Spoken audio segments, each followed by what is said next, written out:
هلو صبايا، تعالوا أعطيكم أطيب طريقة حتى نعمل فيها الفاصوليا البيضة بطريقة كتير سهلة وسريعة، ما بتاخد معنا وقت. وقضوا شوية وقت معي انتو. ترتيبات بالمطبخ وطبخة مرتبة وطيبة وسريعة، وبنفس الوقت ما بنضل واقفين بالمطبخ كتير، يعني ما بتاخد منا نص ساعة ونكون خلصنا وقعدنا نتغدى. وقبل ما نبلش بسلسلة الطبخات السريعة والحلويات الطيبة والسهلة، ما تنسوا بالسبسكرايب للشانل تبعي ويلا خلينا نبلش. اوكي، هلا هون انا ناقعة الفاصوليا البيضة من امبارح، حط عليها معلقة بيكنج باودر صغيرة. رح نخليها على جنب، بدنا نبلش دبدبة، من دبدبة ونحضر غراض الطبخة او نبلش بالطبخة. يلا اوكي.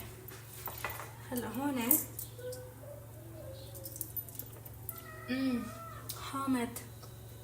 اوكي، عندي هذا البسكويت ما بدي اياه، رح ارميه.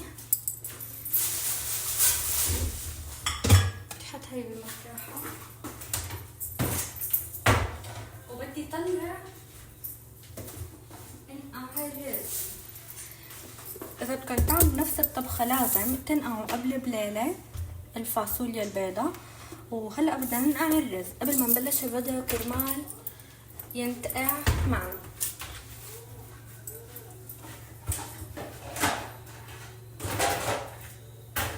اوكي، رح اجيب صحن احط كمية الرز اللي بدي اياها. بسم الله.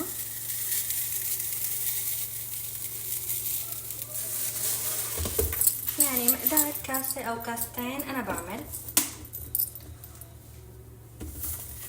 هلا بدي احط على الرز مي.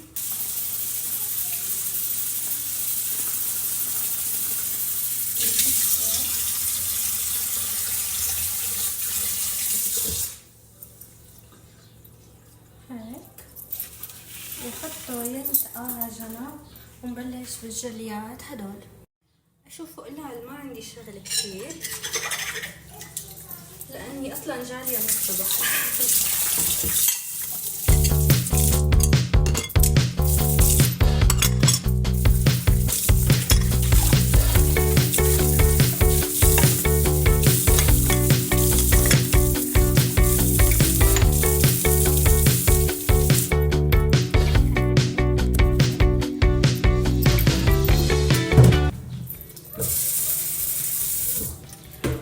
بخصوص الطبخة الفاصوليا، هلا نحن فينا نعملها باي نوع لحمة نحن بدنا، تمام.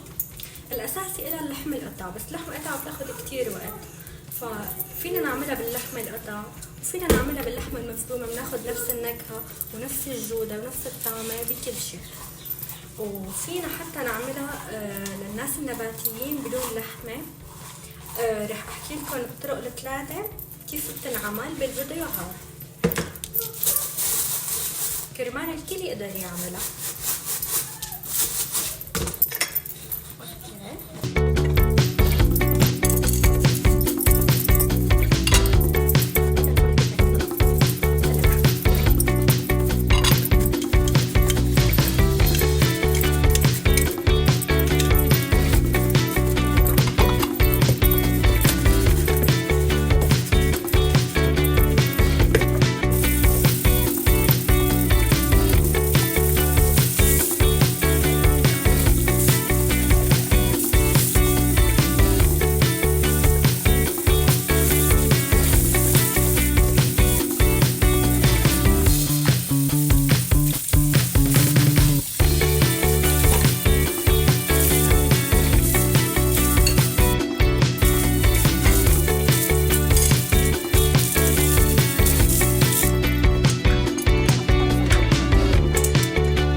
البصلة.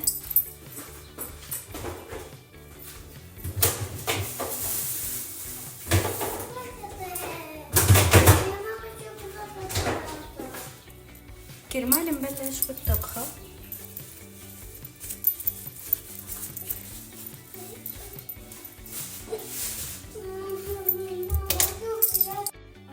فاصل ونواصل. بدي اعبيلها الكولر لبنتي، الكولر تبعها بدها تشرب مي.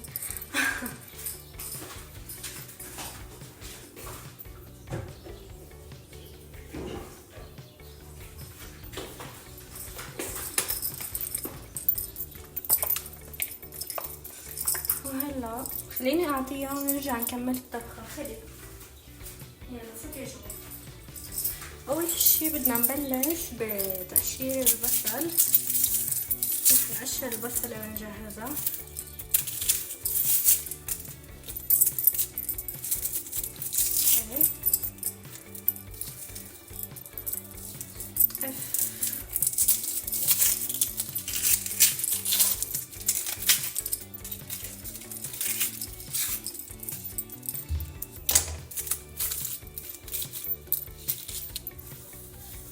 هلا بدي احطه هون.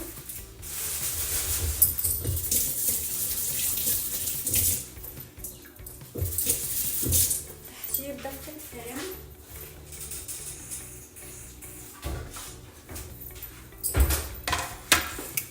اوكي بفرم البصلة بحطها بالطنجرة.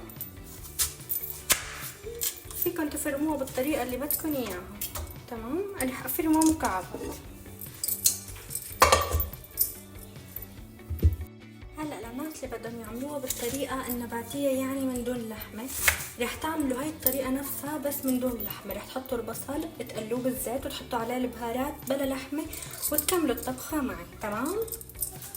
وللناس اللي رح تعملها بلحمه بس رح تضيف البصل مع اللحمه مثل ما رح اعمل انا هلا. اوكي رح اقطع البصل بهاي الطريقة لاني بحبه يكون ظاهر.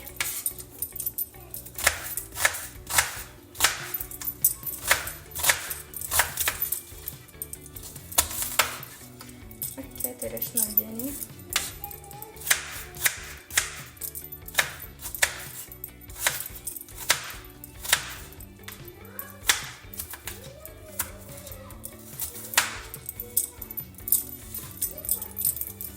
اوكي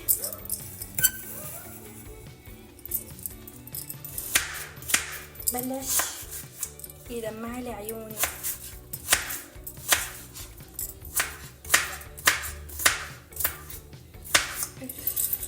بصلة كبيرة واحدة رح احط، ما رح احط اكتر. يعني النباتية واللي بلحمة رح احط لها بصلة واحدة بس. وانا رح اكتب لكم المقادير تبع الطبخة كلياتها بالوصف، تنزل على الوصف بتلاقوها. هلا رح احط البصلة على النار تنشف شوي المي.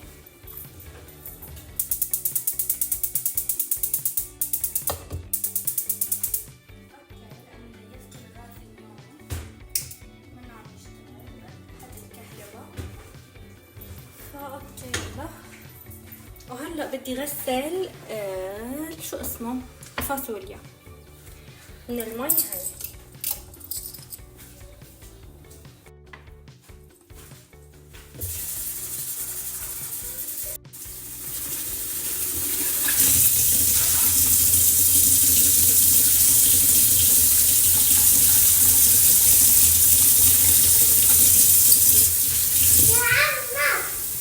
نعم.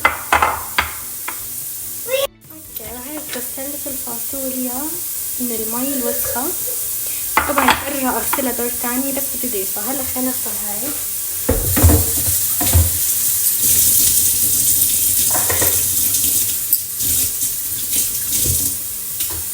ونضيف اللحمة على الاكل.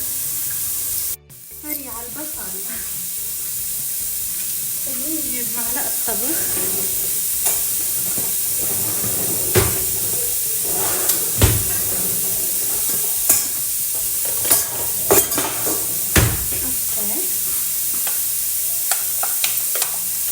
فيكن تضيفوا نوع اللحمة اللي بتحبوه. سوري، لحمة مدهنة أو بلا دهنة كله نفس الشي. طبعا طريقة سريعة كتير لأنه نحن بنستخدم اللحمة المفرومة فيها. لو إنه بنستخدم اللحمة القطع كانت بدها تاخد ساعتين لسلق اللحمة، ومدري قديش لسلق الأكل فكتير بتاخد وقت. أما هيك سهلة وسريعة. شوفوا رح أورجيكم كمية اللحمة اللي ضفتها، ورح أقليهم. طبعا يعني كمان فوق هيك الطبخ كله اللي أنا بطبخه يعني هون ما بضيف لا سمنة ولا زيت، ممكن بضيف شوي صغيرة لا كثير، وحفظ النار. وإذا اللحمة مدهنة ما بضيف زيوت أبدا، بخلي الدهنة تنزل من اللحمة وهيك بصير في زيوت.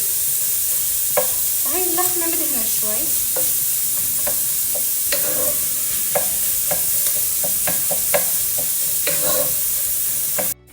اوكي، هلا اللحمة طلعت شوية دهن، رح اورجيكم. شوفوا في هون هيك مثل لمعة بالسفل، هذا دهن اللحمة. هلا بدنا نبلش نضيف البهارات ونحركهم مع البهارات. يلا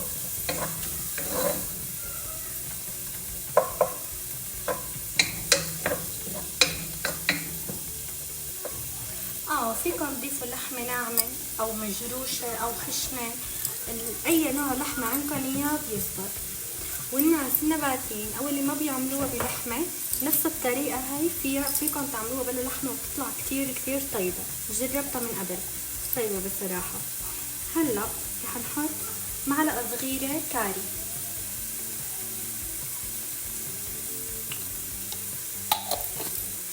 وكمان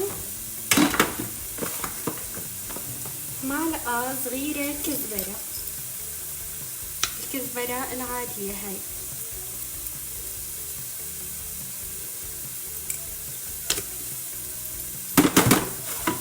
ومعلقة صغيرة فلفل أسود، وبهار مشكل، وملح. هي البهارات اللي رح نضيفها. فلفل أسود، وفيكم بس تكتفوا بالفلفل الأسود والبهار المشكل. هلا البهار المشكل نص معلقة صغيرة. وإذا البهار المشكل والفلفل الأسود لحاله حتضيفوا، بتضيفوا معلقة صغيرة بهار مشكل وفلفل أسود معلقة صغيرة. وهلا نجيب الملح. وهلا فيكم بدنا نضيف الملح. شوفوا كيف حركناهم بالبهارات. الملح حسب الرغبة، أنا رح أحط مقدار معلقة صغيرة مبدئيا، وبعدين مع صوص البندورة آخر الشي بشوف إذا النكهة بدها ملح زيادة أو لا. هلا بعد ما قلينا اللحمة والبصل مثل هيك، رح جيب الفاصوليا حطها فوقهم وقليها معهم شوي.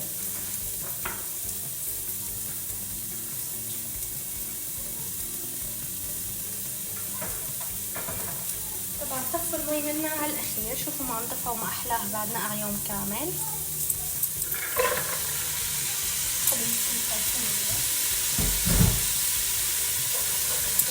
ورح اقلبهم مع بعض شوي.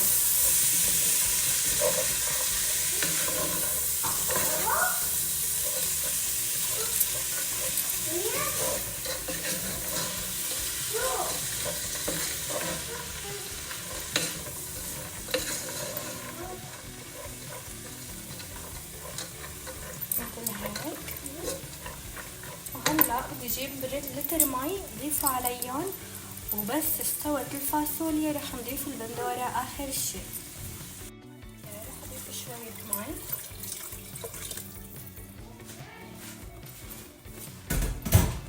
هيك لحتى تغلي غلوتين ثلاثة وتستوي الفاصوليا نص استواء او استواء كامل اقل بشوي.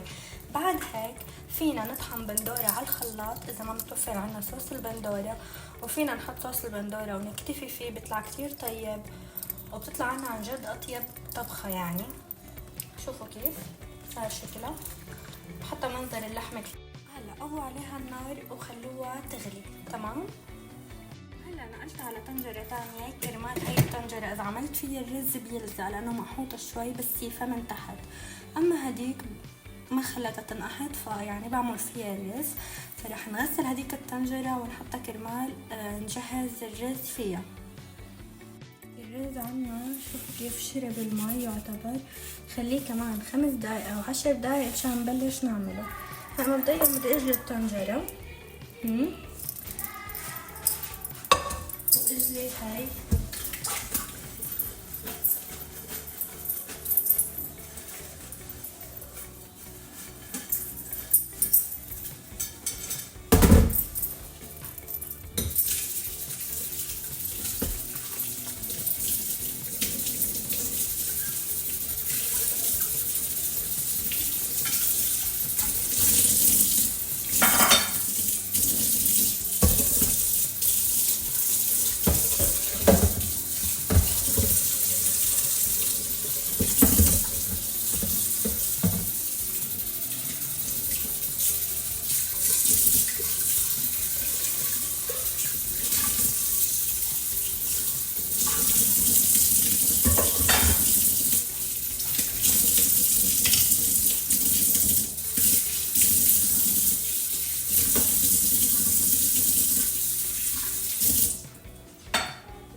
رح انقل الرز لهون عشان بس بدي غسلها ما ينكب لانه هي صغيرة.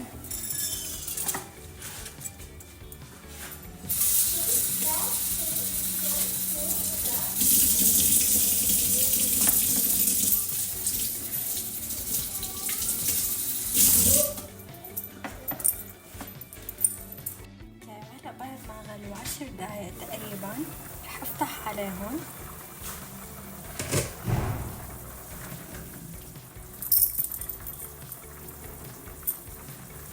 يعني لسه بدهم 10 دقايق كمان وبيستووا. رح اضيف صوص البندوري حتى ياخد النكهة معهم ويتغلغل فيهم بالطعمة، ورح نتركهم يغلوا ونبلش تحضير الرز.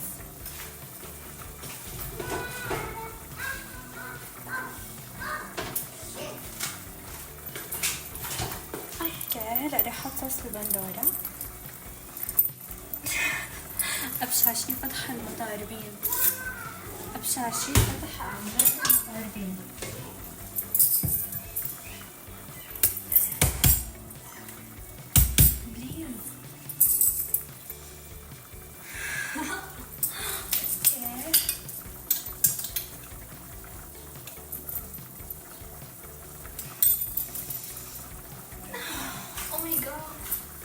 رح حاول طبعا هذا اللي ما فيه هواء ضاغطينه كثير. انا رح حاول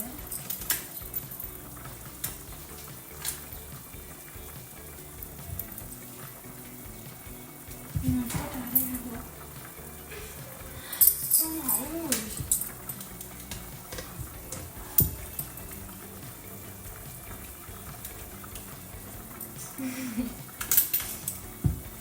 المشكلة انه ما في حدا يفتح لي اياه.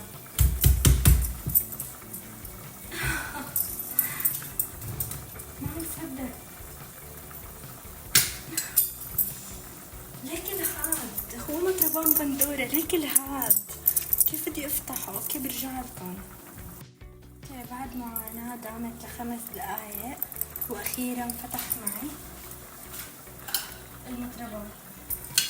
اوكي ايدي انشلت عن جد، ايدي انشلت. هلا رح احط 5 معالق كبار ورح ارجع اضيف اخر شي بس يستوي، يعني هلا بس هيك. اوكي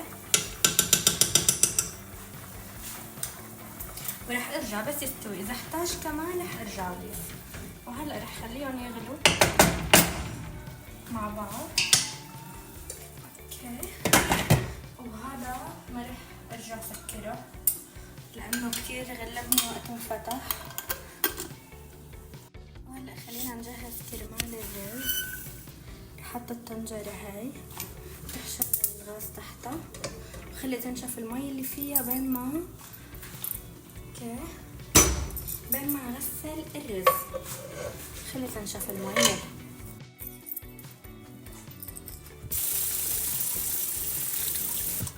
ريحه كثير حلوه، ريحه الفاصوليا بتحط لنا البندوره يا الله، ريحه انت عن جد.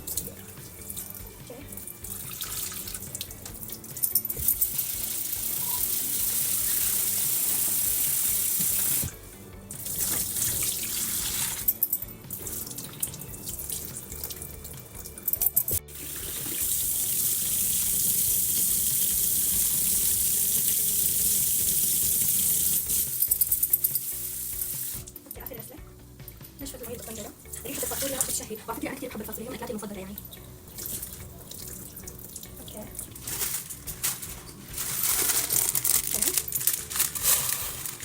فيكم تحطوا حسب الكميه اللي انتم بدكم اياها.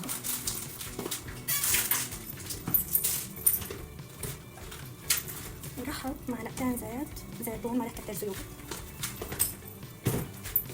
طبعا انتم فيكم تحطوا هون معلقه سمنه، ومع البصل واللحمه تبع الفاصوليا معلقتين سمنه كمان اذا بتحبوا يعني تطبخوا بسمنه وبزيت. انا كرمال ما تعودت اني اطبخ الاكل تبعي كله صحي فهيك بطبخ. هلا بدي انزل الشعيريه.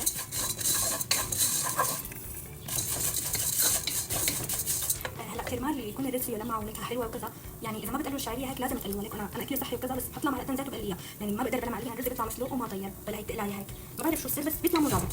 هلا هيك لازم يعني ضروري نزله. رح اقلبه شوي مع الشعيريه، رح اجيب المي ضيقه. هلا رح اعبي مي ضيقه.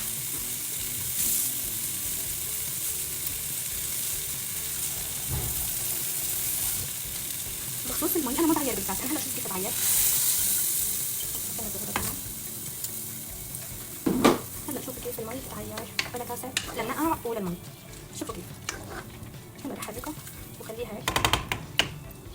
هلا لسه بدي شويه مي كمان لحتى يصير هيك غامر الرز هيك سنتي، وبعدين خليه يغلي وغطي عليه. هذا العيار اضبط شيء للمي، وحتى يعني ما بتحتاجوا تضلوا تعيروا بالكاسه وتعدوا مدري شو، خلص تنقعوا الرز عشوائي وحطوا المي فوقه هيك فوقه بشوي. هلا انا رح اضيف هدول كمان نتفه.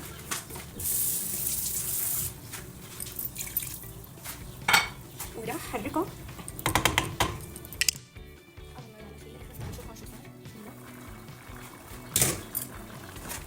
المنظر بشهي. هلا هون فيكم تضيفوا ملح وتظبطوا الملح مثل ما بتحبوا. شوفوا المنظر شو بشهي. رح زيد عليها مي وخليها تغلي كمان لحتى تستوي، والرز هلا رح نغطيه.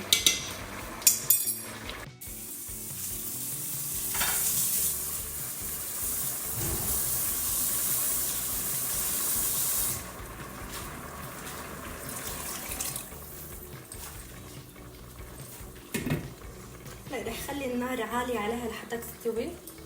الرز رح نهدي عليه، رح نحركه. شوفوا عم يغلي بس من جهة من وحدة، عم نقرب نظبط النار. رح نحركه ونهدي النار.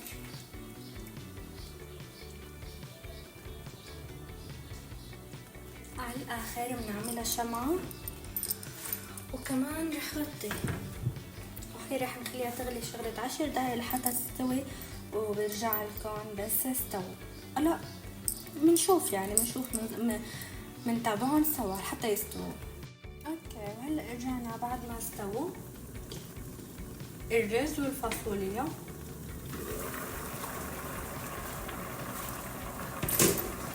وصاروا بيشهوا كل معنى الكلمة. رح ارجع ضيف هون 3 معالق صوص بندورة، خليهم يغلوا اخر غلوة معه كرمال بدي اياها تتقل. عرفتوا؟ طبعا اختيار، اذا انتوا حسيتوا انه ما ناقصها خلص خليها مثل ما هي. هلا انا رح احط هيك ورجع على النار يغلوا اخر غلوة كرمال بلش تستوي. هلا هيك بعد ما سكبتها شوفوا هالمنظر شو بيشهي وبياخد العقل. خلينا ندوق. طبعا هاي بتتقدم مع فلفل اخضر. خلينا نجيب معلقة.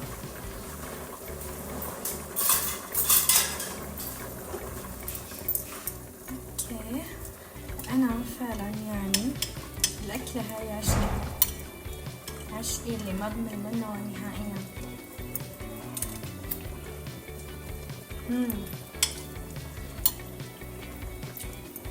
الله برغم انه صار في مشكلة بالرز واضطريت اني غيره.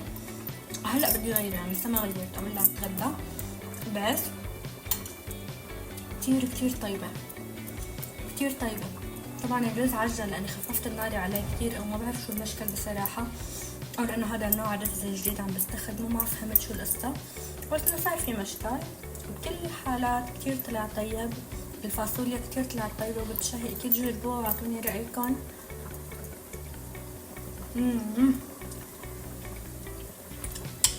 واو، ولا قلال. منظرة بشهي، طعمتها كتير طيبة، عن جد كتير طيبة.